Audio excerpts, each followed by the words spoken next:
안녕하세요. 세상을 이롭게 하는 일에 관심 많은 승무원쌤 김용숙입니다. 정치계의 핫스타 한동훈. 우리가 정치를 바라보면서 이렇게 재미있게 흥미진진하게 바라볼 때가 있었나? 제 기억에는 없습니다. 이 한동훈 장관이 등장한 이후로 우리는 많은 국민들이 정치에 관심을 갖기 시작했다. 정치에 관심이 없던 사람들마저 정치에 관심을 갖기 시작했다. 이렇게 생각됩니다. 이번에 한동훈 장관이 대정부 질문에서 대히트를 친 이후에 민주당 한동훈 장관 공격수들은 또 망신살을 샀다. 망신살도 사고 폭망했다. 그런 생각이 듭니다.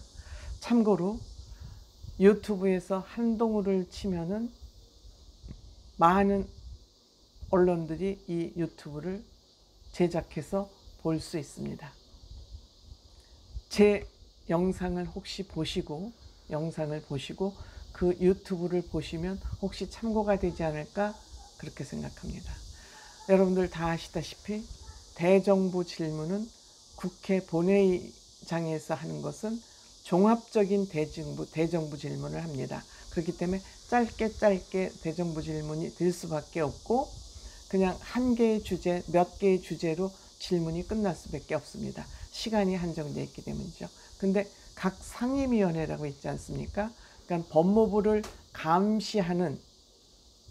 감사하는 그런 위원회가 각 또 법제사법위원회라고 또 상임위원회가 있습니다. 그러니까 여기에 장관을 다시 불러내서 시시콜콜 장관에게 따져 묻는 것이 또 상임위원회 대정부 질문이 되겠습니다.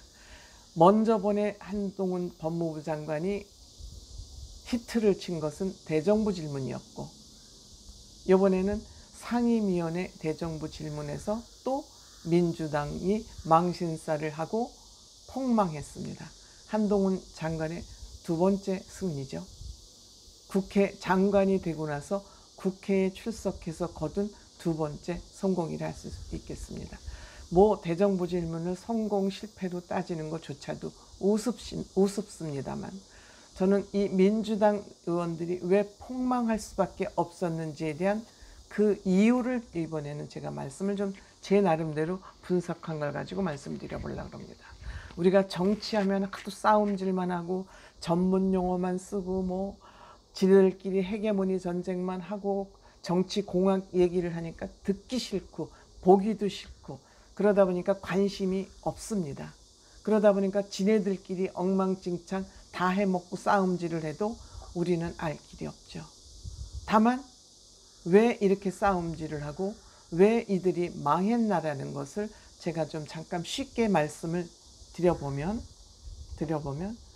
국회의원들이 정부, 법무부 장관은 예산과 인사권을 갖지 않습니까?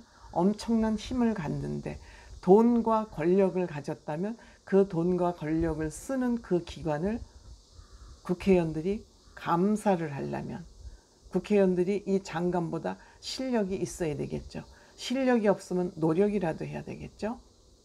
그런데 이 민주당 이 국회의원들은 한동훈 장관에게 질문을 하겠다고 나온 인간들이 실력도 없고 노력도 안 한다는 겁니다. 거기에 도덕성까지 없어요. 왜? 국민을 위해서 내가 장관에게 감사를 하고 질문을 하고 무엇이 잘못되지 않았나를 밝혀내야 되겠다 이게 아니라 지네들끼리 편먹고 편싸움을 하는 거예요. 우리 민주당에 너네들이 손을 대? 우리 민주당 의원들을 검찰들이 조사를 해? 민주당 의원들을 조사하기 위해서 인사권을 한동훈 장관 네 맘대로 행사를 해? 이렇게 따지니까 지네들만 보호할 그런 아주 비좁은 얄팍한 이게 무슨 뭐 조폭들 편먹고 싸움하는 것 같은 그런 의식을 가지고 그런 생각을 가지고 한동훈 장관 앞에서 질문을 하니 지네들이 아무리 힘이 센 국회의원이라도 완패할 수밖에 없는 것이죠. 그렇죠? 이 왜 망신살을 찾느냐? 그 이유는 실력도 없는 데다가 가치관도 삐뚤어져 있고 노력도 별로 안 하고, 반면에 한동훈 장관은 법적인 실력 어느 거 물어봐도 토시 하나 안 틀리고 얘기하고 있고, 법상식을 가치관이 바로 서 있고, 또 이 얘기를 하면 내가 손해볼까? 앞으로 내가 출세하는데 걸림돌이 되지 않을까? 이런 마음 싹 비워내고, 상황에 내가 지금 장관으로서 해야 될 일, 가야 될 길은 이거다. 내가 욕을 먹고 손해를 보더라도 나는 간다. 이런 도덕성, 실력, 노력 다 갖추고 있어요. 싸움이 되겠습니까? 완벽한 법지식을 가지고 있는 데다 완벽한 상식은 가치관이라고 말할 수 있죠. 이렇게 가지고 있는데 거기에다 대고 햇발질을 하면 어떻게 됩니까? 이러니까 어떻게 하느냐? 이 사람들이 하다가 실력이 딸리면 하는 짓 있죠. 네? 너 몇 살이야? 꼰대라고 부르죠. 말하다가 말문이 막히면 너 꼰대 몇 살이야? 박범계 전 법무부 장관 대정부 질문하다가 윤석열 대통령이 말대꾸를 꼬박꼬박, 말대꾸도 아니죠, 자기 의견을 꼬박꼬박 피력하자 똑바로 앉아요. 말문이 막히면 이거는 이미 뭐 끝난 거야. 나는 바닥이 실력이 드러났어 하고 스스로 자인하는 거예요. 그렇죠? 도덕적이지도 못하죠. 편싸움하죠. 실력도 없죠. 노력도 안 하죠.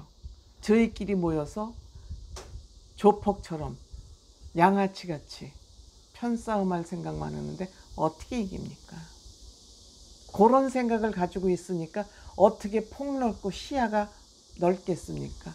대정부 질문에서는 어떤 질문을 어떻게 해서 쿡쿡 찔러봐도 답변을 못하게 하기 위해서는 도덕적인 질문 아니면 안 되는 거예요. 정확한 질문 아니면 안 되는 거예요. 박범계 장관 대정부 질문에서 왕창 망신을 당하고 나서는 어영부영 시간을 보내기 시작하면서 필요 없는 질문을 장황하게 늘어놓고 연설을 까더니 목소리도 기가 완전히 죽었습니다. 톤이 확 가라앉았죠. 목소리도, 박범계는 목소리 높여서 소리 지르는 게 장기 아닙니까? 소리도 못 질러.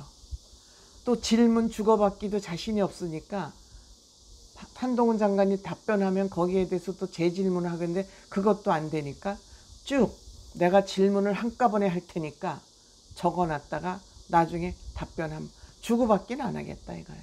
피한 거죠.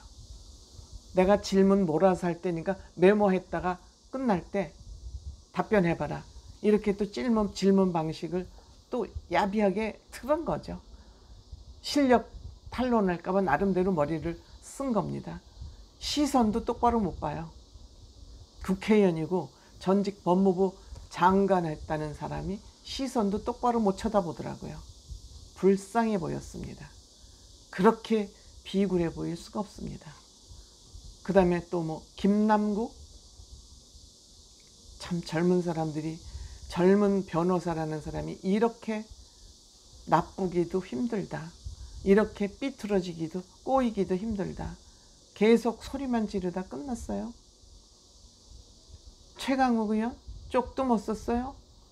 여러분 흑석동 선생이라는 김의겸 있죠? 대변인하고 한겨레신문 기자까지 했다 그럽니다. 질문도 잘 못해요. 질문에서 답변이 쥐어 박힐까 봐 그냥 비실비실 헛소리만 하다 끝나고 마는 거예요. 이날 이들이 캐고 싶었던 건 뭐냐면 법무부로 가져간 인사정보관리단에 대해서 왜 네가 인사를 검증하고, 즉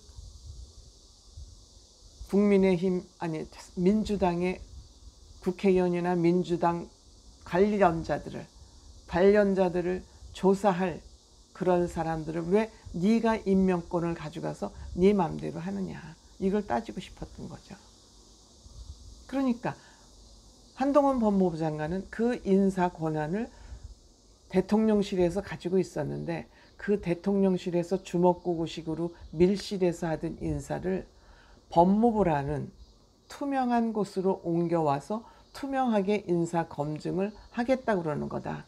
그동안 제도가 잘못되어 하기 때문에 제도를 바로잡는 것이다 라고 얘기를 하는데도 그게 마땅치 않으니까 그걸 계속 물고 늘어질래니 한동훈 장관한테 사사건건 망신살이 뻗칠 수밖에 없는 것이죠. 저는 이 질문을 보면서 한동훈 장관은 정말 대학 수준의 실력을 갖춘 사람인데 이 질문하는 민주당의 국회의원들은 초등학생 수준의 질문을 하고 있었다. 한마디로 이렇게 정리를 할 수 있을 것 같습니다. 왜 민주당이 망신했는지를 제 나름대로 분석한 결과를 말씀을 드렸습니다. 혹시 기회가 되시면 유튜브에서 한동훈 치면은 여러 그 상임위원회 질문 아니면 대정부 질문을 보실 수 있습니다. 고맙습니다.